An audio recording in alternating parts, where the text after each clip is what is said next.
Hello there, gang, and welcome to another episode of Displaying Model Behaviour, the Earth's mightiest action figure video podcast. So take off your pants, crack a beer, and let's talk toys. Let's talk about the nerdy news that you need to know about. It's the only news that matters. It's good news, and we have got an insane amount of subjects over the widest variety of topics. So let's not stand on ceremony, Mr. Wayne.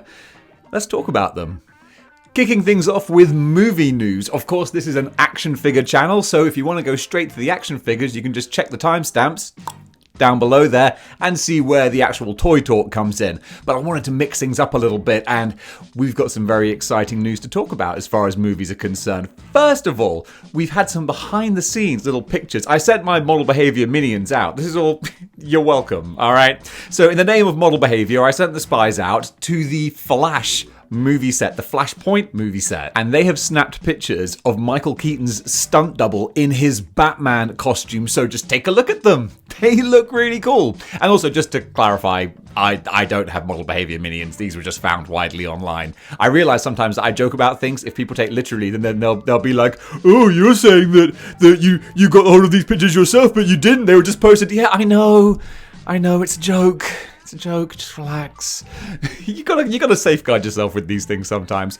So someone got hold of these pictures, and first of all, they just look really cool. The Batsuit looks like it's the Michael Keaton classic Tim Burton, but then zhuzhed up a little bit. It looks baggy, like a little bit looser fitting. It's not like the form-fitting rubber that we're used to from that Tim Burton era. Although that might also possibly be because this is the stunt double, therefore the stunt double costume might have more maneuverability in it for those reasons.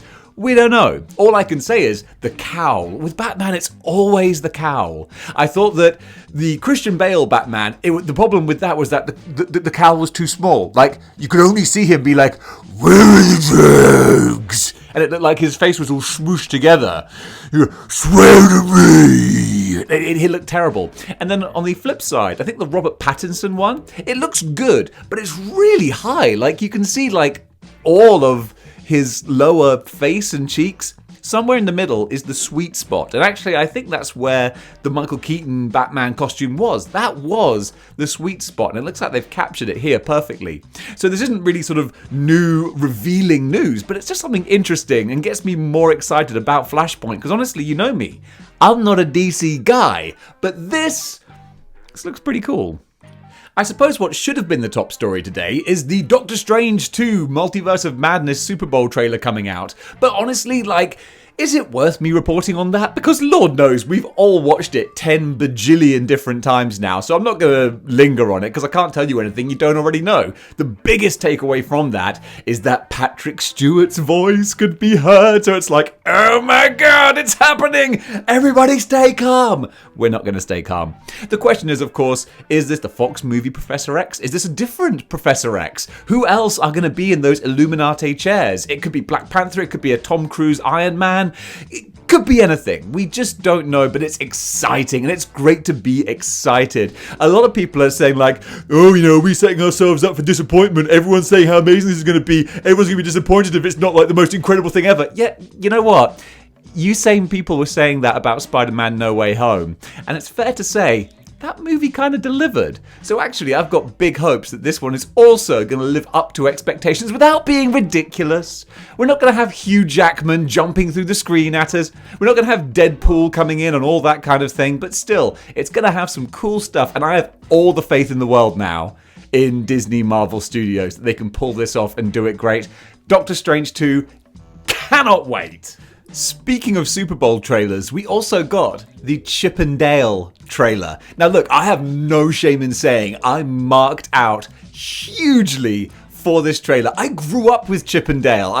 I was an adult with Chip and Dale. Chip and Dale are just awesome. Rescue Rangers. Sometimes some crimes go slipping through the cracks, but these two gumshoes are picking up the slack. Stop. Before I would have kept on doing the whole thing, but I had to draw a line there because time is valuable. Well, yours is. Mine's not.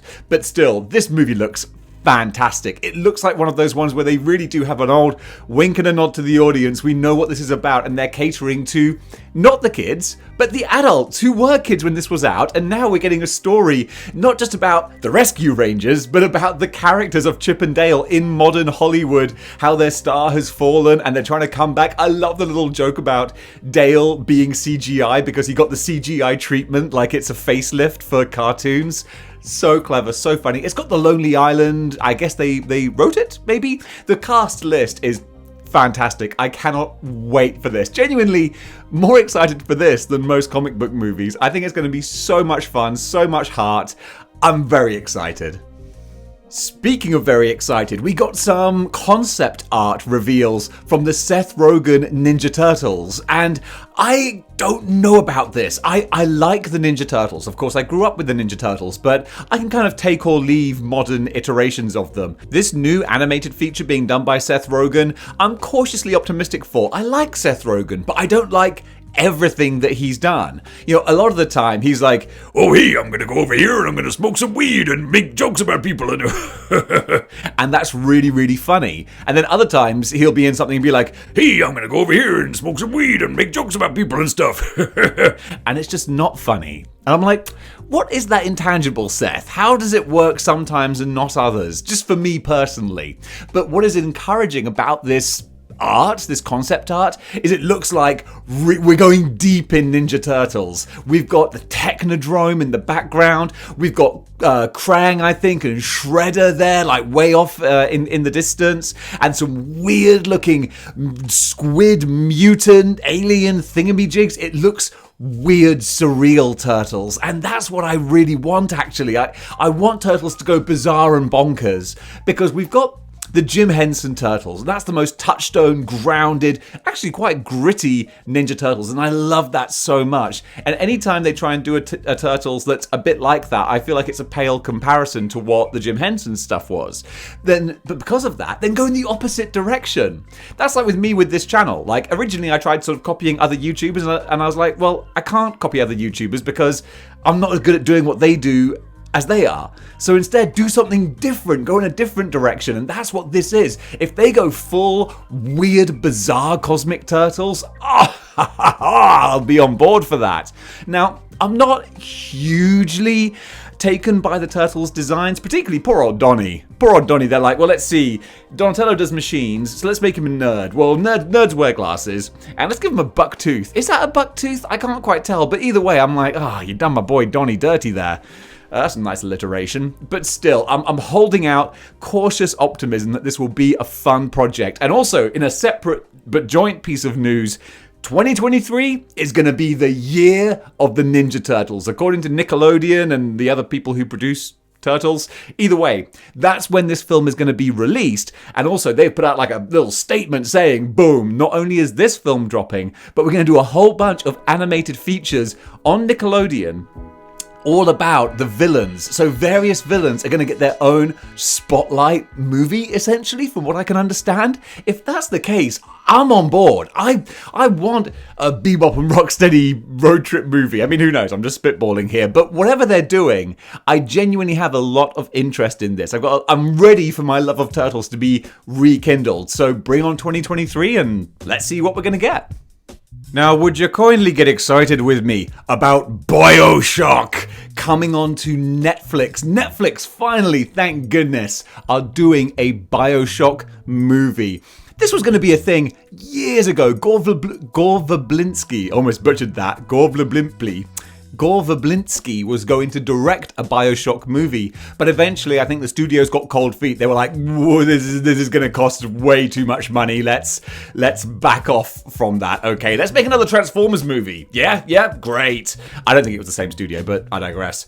But Netflix, they've got a really good pedigree of making their own unique content, and if they can really do justice to Bioshock, oh my goodness, I love that first Bioshock game. Only played a tiny bit the second one, and the less said about Infinite, the better. But that first Bioshock, underwater with that noir, gothic, tech, I can't think, Art Deco, that's what I was trying to think, that Art Deco style, all the neon, the splices, the big daddies, the little sisters, Andrew Ryan, it's such a cool, twisted, if they go the full horror route, I'm going to be all over that. So it's just like been announced, so this is way off, but now I have something to look forward to in life, so there you go. So yeah, I'm really excited to see what they can do with Bioshock. Fingers crossed they're going to do it justice, because if they do, that could be absolutely amazing.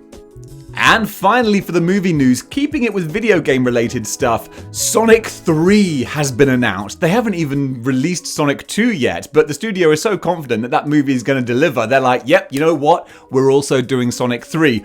But wait, there's more. Knuckles is getting a spin-off as well. I mean, come on. If he's voiced by Idris Elba, then he kind of deserves a spin-off. Am I right? Who doesn't love Idris Elba? Idris Elba. I don't want to disrespect someone by butchering their name, but I'm just a terrible person when it comes to pronunciations. Still, I'm excited for Sonic 2. I thoroughly enjoyed the first Sonic movie, way more than some hoity-toity film snob person should admit to. But again, I'm not a hoity-toity film snob person. I just had a great time with it. The fact we're getting more Jim Carrey as full-on Dr. Robotnik, I think it's going to be so much fun. And yeah, if we're going to get some more spin-offs from this is the fun Sunday afternoon popcorn kind of entertainment that sometimes just hits you in the right spot. And my spot is waiting to get hit with more Sonic. So I say bring it on.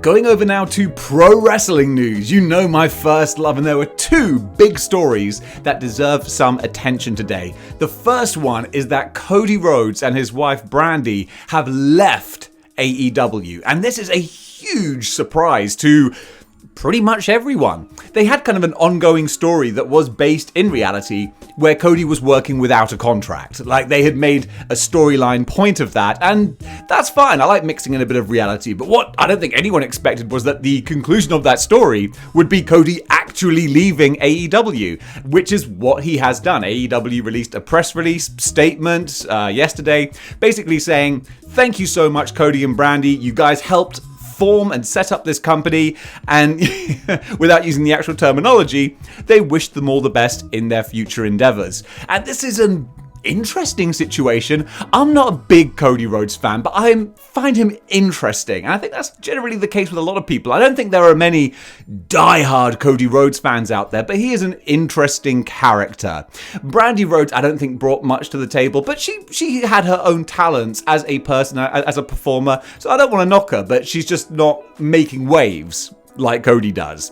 And I think that Cody made a whole career out of being like the Triple H type character, or joking about being the Triple H type character of AEW, but I feel honestly he actually was the Triple H of AEW, and I think to many extents it was detrimental to the company. Triple H and Cody mirrored each other so similarly. They both had power, and they both had situations where they would kind of like say, oh no, because I have power, I'm going to step back. But the way that they stepped back pushed them into the spotlight.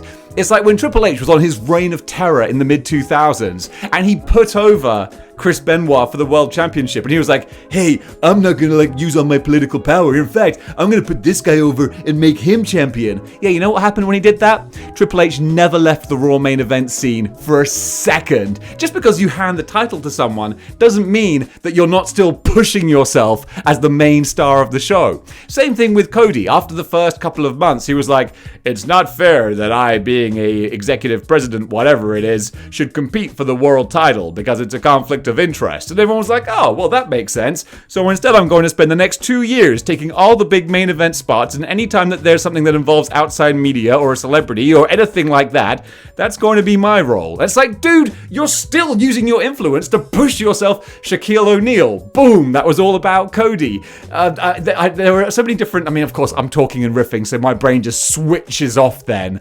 But essentially, if there was a big thing happening, then he would be there kind of making it about himself. So honestly, I think it's a good thing. I think the fact that Cody is gone is leaving this big gap, vacuum that so many other people could fill. Like, one thing really annoyed me. He had this match with Andrade, El Idolo, and he went through a flaming table as if to say, like, look how much I'm willing to sacrifice to get this company over. I'm going to put my body through a flaming table. No. It wasn't to get the company over. It was to get you over, Cody. Because you present it like, oh, no one else would be willing to do this. Yes, they would. Literally anyone on that roster would give their eye teeth to have a main event match on Dynamite in which they go through a flaming table in a scene that will be repeated for years to come. Anyone would have done that to have that spot. But no, Cody, you selflessly took that. You sacrificed yourself for the good of... No, you didn't. You did it for your... So to not have that influence and to have someone else be able to take those spots and those roles, I think it's a good thing for AEW. And that's not me being a Cody Rhodes hater. I just feel like there is younger, different, more potentially over talent that could step into those roles. So honestly, if Cody goes to WWE, other people are saying, oh, WWE, if he goes there, they're going to crush him just to make a point. They're going to make him Stardust again. They're going to put polka dots on him. They're going to embarrass him. No, they're not. Because that would be too predictable. They're not that transparent. I mean, I'm sure they'd be tempted to be, but they're not. That's not going to be the case. I imagine... What I can picture, if Cody goes to WWE, he'll probably get a good spot. He'll probably, if this has already been discussed, maybe there's rumors that maybe he would wrestle Seth Rollins at WrestleMania. That's a hell of a spot. But honestly, I can't see him going much beyond there, because Cody seems to be obsessed with like becoming like this, A-list greatest of all time type person. But honestly, you can't book your way into that. Like, Stone Cold Steve Austin didn't become Stone Cold Steve Austin because Vince McMahon chose to put the title on him. No, he was that because he got this character and the fans loved him for it. Same with anyone who gets over, really. You can't book someone to be over. Like, you can't just like write it down and make it happen. The fans have to want that. And honestly, Cody has this kind of personality and approach where it's really difficult to root for him, to be honest. And that is what it is. So I wish him all the best. But honestly, this isn't a huge blow to AEW, I don't think. But hey, let's see where this story goes. And the other big pro wrestling story is that Stone Cold Steve Austin might be making a comeback at WrestleMania this year. WrestleMania is going to be in Texas, and it looks like the Rattlesnake is gearing up for an in-ring return, which is crazy, but very cool. So it turns out that Stone Cold actually had a wrestling ring delivered to his Broken Skull Ranch from highspots.com about a year and a half ago. So he's been bumping and training in a ring for a long time. He's always been in fantastic shape, and some recent pictures show he's still in good nick. He's a lot slimmer than he used to be back in the late 90s, but he still let's face it, it's Stone Cold Steve Austin. At 80 years old, he's still going to look like he could whoop anyone's ass.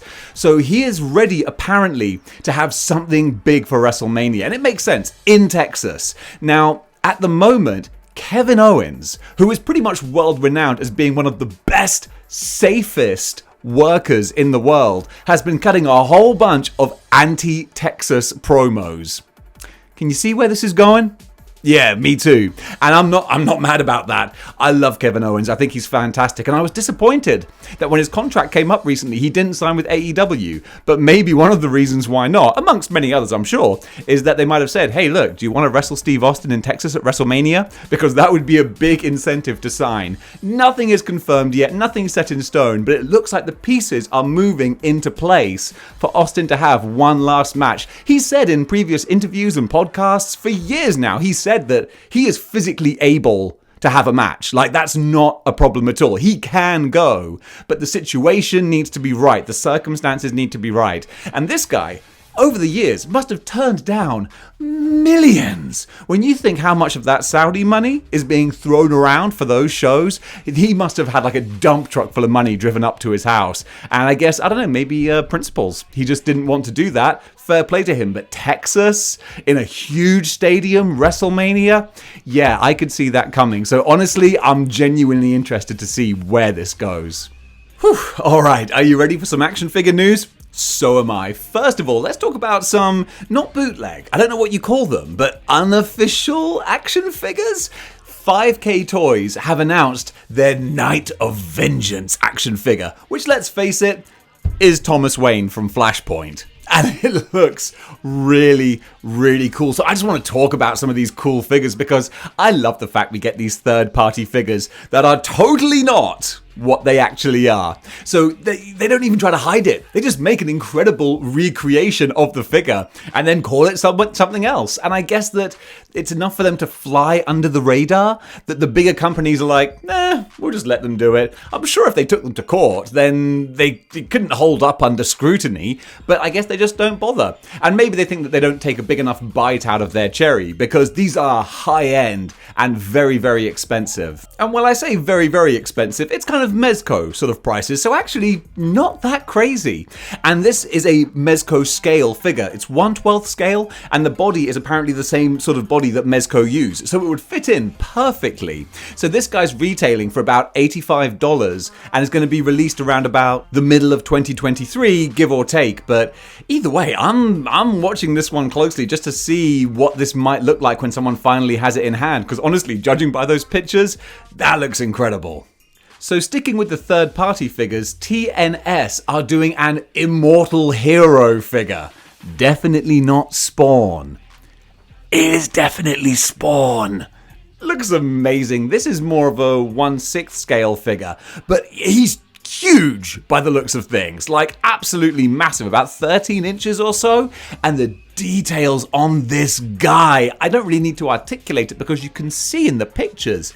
Just incredible. This is the Spawn figure that McFarlane should have been making. I mean, it looks nicer than the Kickstarter Spawn, but then again, it should be because it carries a big price tag. This is like Hot Toys. Once you get to this 1/6 scale with these types of accessories and sculpt and paintwork and articulation, you're in Hot Toys territory, all right? Except unlike Hot Toys, they don't have to pay for the license. Granted, they're on, thin ice as far as legal ownership and copyright is concerned, but what the hell? If they're happy to do it, then why can't we benefit from it? So let me just check some of the information on this guy. So he's going to be retailing for $320. You can pre-order from the website, and by the sounds of things, if they can keep to the schedule, he's going to be released the third quarter of this year, so really not that long to wait. And honestly, I don't do 1/6 scale. I've got my Hot Toy Scarlet Spider. That's all I need, just because if I go down that rabbit hole, I will bankrupt myself.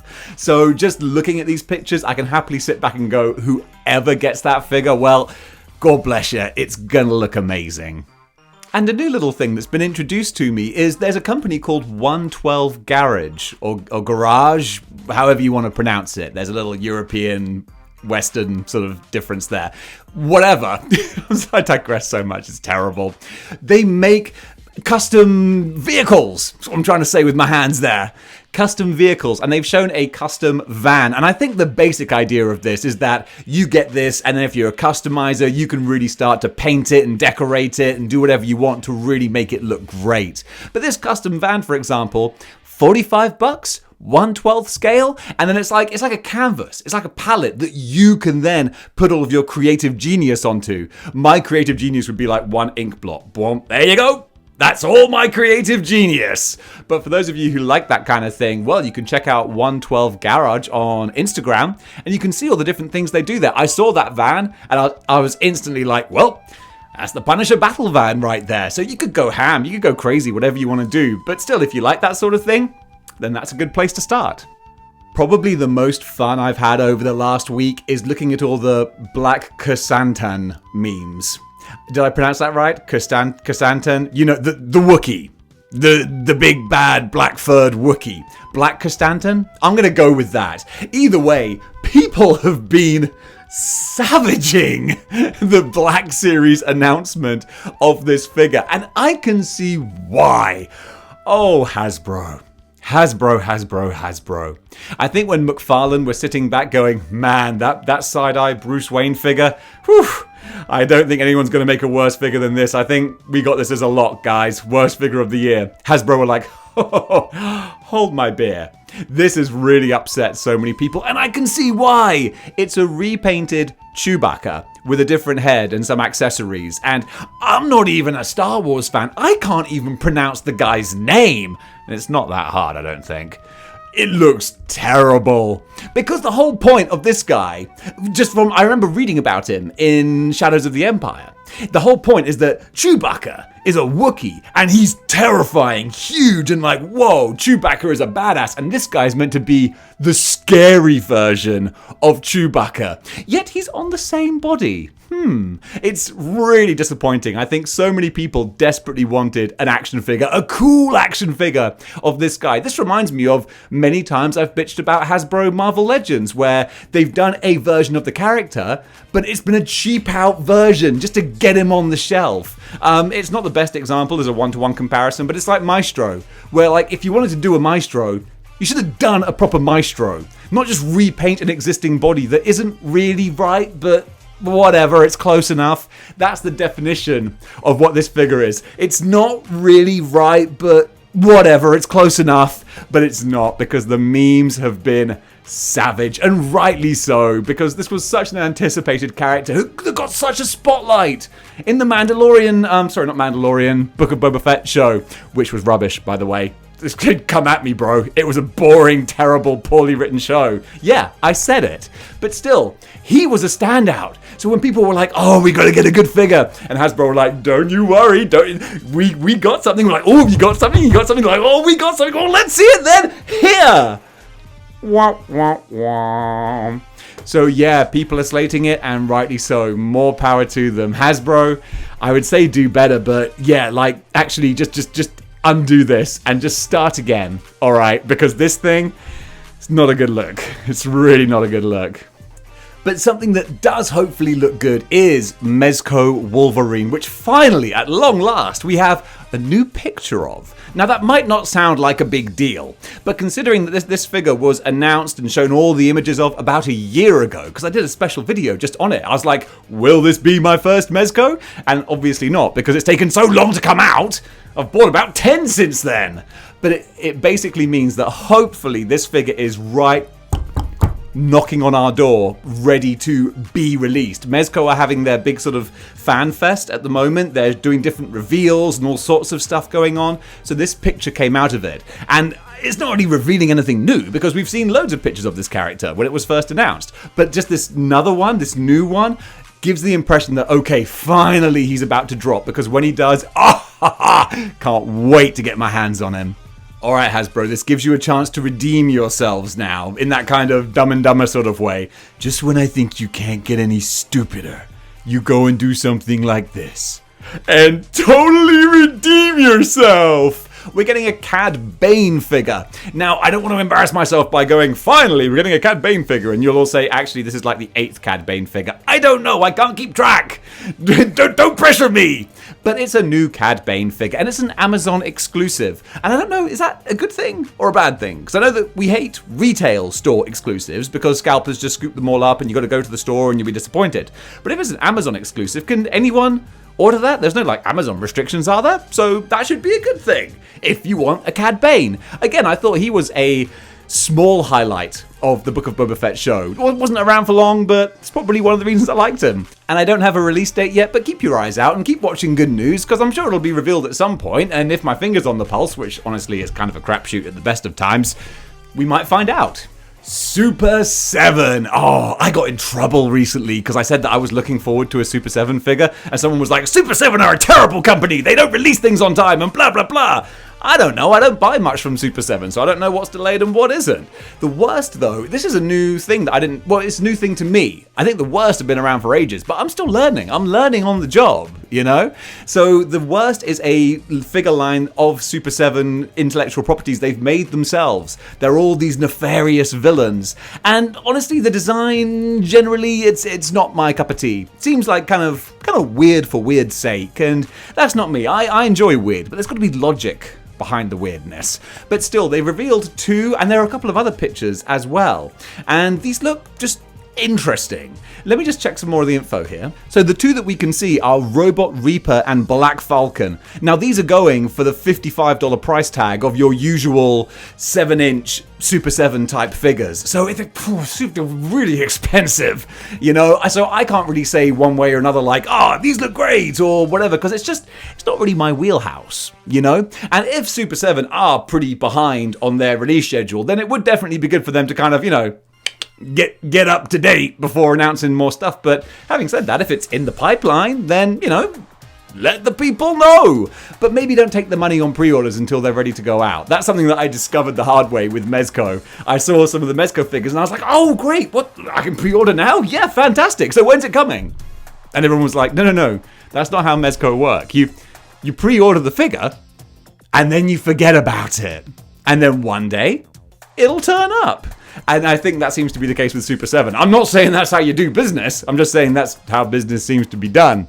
But still, these are quirky, weird, interesting looking figures. Not my cup of tea, but still worth reporting on. Now, something that is more my cup of tea is Lego Horizon figures. This looks so beautiful. What a perfect match made in heaven. Horizon Zero Dawn, one of my favorite games of 2017. So annoying though, that it was gonna be my first platinum, except that a bug stopped it from happening. I literally did everything.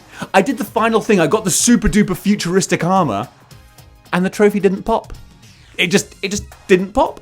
And I went onto all these forums, advice things, helplines. People were like, nah, you've done everything. It's just, I guess it's a glitch.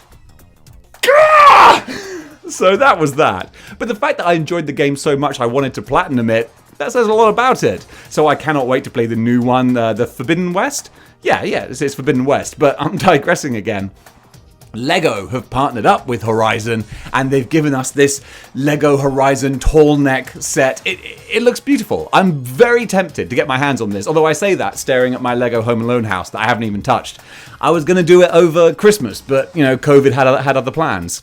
But still, it looks really, really cool. So I'm going to keep a close eye on this, because if we get other Horizon Lego sets as well, there is some potential. Some of the T-Rex type figures and characters, so much that they can do with that license. I really want to see where this goes. Hello, lady. Anybody want a peanut? I'll always do my Andre voice at the drop of a hat, any chance I get. McFarlane Toys have shown images of their new, inverted commas, Princess Bride figures. This is doing what Hasbro normally do, where they've released the wave, and now they're releasing kind of modified versions of them, like the bloody Mortal Kombat characters or Batman with his mask off. These are kind of like battle damaged versions of the Princess Bride characters. So you've got Wesley and Inigo Montoya, again with my pronunciations. Either way, they're all cut up and bruised up. You got Fezzik with the cape. So they're just alternate versions of the characters. So maybe not essential unless you're a massive Princess Bride completist, or if you missed some of the first time ones, then you've got another chance to get these characters. But still, as I said before with the initial releases, the likenesses, they look fantastic. And I was chatting to a friend of mine recently who has the Fezzik character, and he said, like, this dude is huge. So with the cape as well, it looks really, really fun. I think that was when he was playing the Dread Pirate Robots. That was a terrible Andre voice. I think that was when he was playing the Dread Pirate Robots. Yeah, that was when that scene was, I think. I haven't seen Princess Bride for a long time, but still, those figures look very, very pretty. Again, not for me, money and space, as it always is. But still, if you want to pick them up, then they're going to be available soon.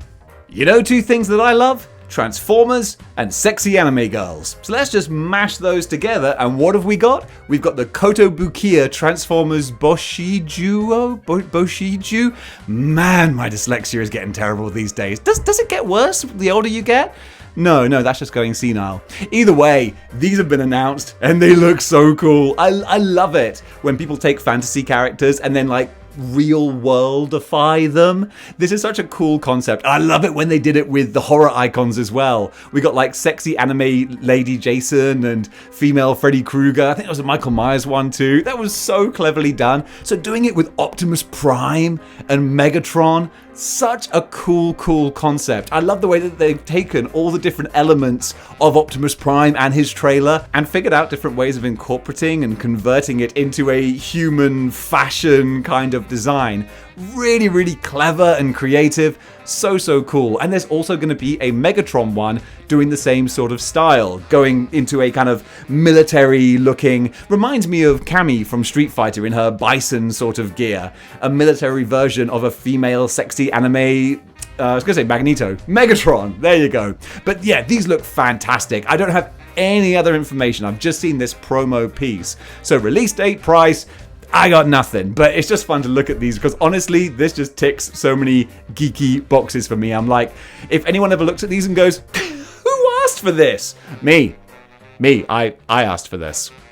Jakks Pacific have revealed their Sonic the Hedgehog Collector's Edition figure, and this looks really pretty. $50 worth of pretty, so it's quite a big price tag, but if you're a Sonic fan, hey look, Sonic's a big thing again. I'm so happy to be in a world where Sonic is like a viable property again. Just need another new game to, ride on that momentum. Give us another Sonic Mania or something, please. In the meantime, though, this figure looks really fun. There's not too much I can sort of say that you can't just see in the pictures. So you can see lots of different accessories, changeable eyes for expressions and all that kind of thing. It's a fun little piece to have. I wouldn't go for it. $50, it's a bit too rich for my blood. But still, the fact that, like I was saying, we got another Sonic movie, we got Lego Sonic, we got the Sonic action figures. Come on, Sega, hit me up with another Sonic game and I'll be a happy chappy. Possibly the biggest announcement that's got me most excited is that Hiya Toys have simply put up a picture saying Robocop 1/12 scale. Oh! This is what I've been waiting for. This is what I've been calling on. And finally, this is a mic drop type announcement because they didn't give any more information. They literally just posted that and was like, Robocop 1/12 scale. Boom. And yep, okay, can I just give you my bank details, Hiya? You can just take my money straight out, okay? That's fine. Just cut out the middleman. Whatever they're doing. If we get my dream, all right, spitball, my dream, I need 3. Robocop, Ed209, and Kane. Kane's the big one because, of course, we can get NECA and... there's another company as well, but still, we can get 1/12 scale Robocop and Ed209, but Robo-Kane, that design, so badass, and they've made a 1/18 scale Robo-Kane, so you got the plans, you got the molds, you just gotta increase the size a little bit. If they can do that, I will just hand over all my money. I'm so excited for this. So no other information besides the fact that it's happening, and honestly, that is enough to get the blood flowing. In an interesting little piece of news, unlike all the other news that I've said, which is obviously completely mundane and boring, Todd McFarlane released a video where it was announced that McFarlane DC multiverse figures have outsold all other figure lines, including Hasbro Marvel Legends and Black Series and anything else. It's a little sort of like pat on the back, yay us kind of thing. And I've got to admit, hearing Todd McFarlane's voice on the video, because you didn't actually see his face, but man, it makes me feel old. Because Todd McFarlane sounds like an old dude. No disrespect to him, because it's just like, that's time. That's what happens, And in 20 years, I'll still be doing these videos, and I'll sound like an old dude too. But yeah, McFarlane DC, I guess making all those Batman figures pays off, because they seem to be doing great numbers. More power to them, fair play. But Todd, just don't hurt your shoulder while you're patting yourself on the back, all right? Hasbro Marvel Legends, let this be a call to action. I want to see you guys do better. 2023, give us a reason to buy more of your action figures. And finally, Diamond Select have announced a Tom Holland Nathan Drake Uncharted action figure, retailing for $24.99 and being released around about the fall of this year. It looks like Tom Holland in Uncharted. I mean, Diamond Select are great with their facial likenesses, and it's going to be, if you're used to Diamond Select quality, it's what you can expect, that kind of 7-inch kind of scale. We haven't been revealed like a huge amount of details from it, but it looks great. I haven't seen the film yet. I enjoy the Uncharted games, but I think the Uncharted movie, that's something that I'd probably watch on TV on a Sunday afternoon. It's not something I want to go out to the cinema for. I've heard that it's decent, but like a decent action movie? That's not enough to get me to leave the house. It's got to be something a bit more than that. But still, I'm happy that the franchise seems to be doing very well. The action figure looks cool, and yeah, I mean, who doesn't love Tom Holland? He's America's sweetheart. And folks, that does it for this gigantic episode of Model Behaviour. I hope you enjoyed that. If you didn't, then yeah, well, what the hell am I doing with my life? But yeah, thanks very much for watching, guys. Always a pleasure. Let me know what you think about the new releases, the new announcements. What are you most excited for? What gets the blood pumping? Comment below, let me know. And until next time, keep displaying model behaviour.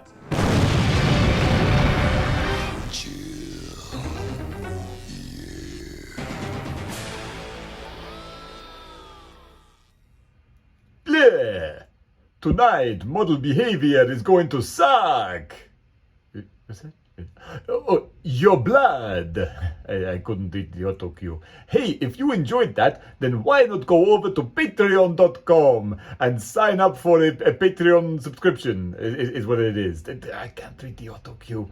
Anyway, go to Patreon like these people over here. They're good people. And also, don't forget to like, share, and subscribe.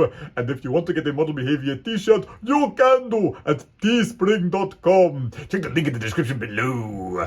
Alright then, bye. Ooh. Wait, why am I doing that noise? I'm a vampire, not a ghost. This makes no sense. Oh wait, the exit's that way. Cup of coffee. Big time.